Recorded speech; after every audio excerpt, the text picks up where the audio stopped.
Hey guys, in this video I'm going to show you how to manage your security rating with US Bank. The first thing I want you to do once you're logged into your dashboard, come to the top, click on Profile and Settings.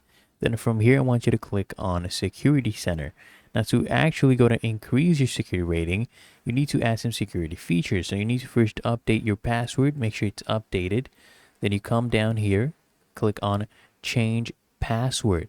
After that, what I want you to do is I want you to go ahead and change your password, enter your current one, enter your new password, click on update password, and then you come up here and click on overview. Then what I want you to do is scroll down, update your primary email address.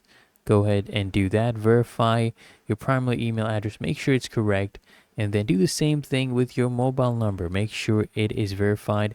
If you want, you can edit it as well and make sure you have the correct one. Save your number, and then come here, enter your passcode right here. They'll send you a 6-digit passcode. Enter that right there. Click on continue. Then what I want you to do is come back, click on overview again, and now you will see your security rating has actually increased, and you can go back to your dashboard. Really that easy, and that is how to manage your security rating with the US Bank. If you found this helpful, make sure you smash the like button and subscribe to the channel. Really helps me out as well.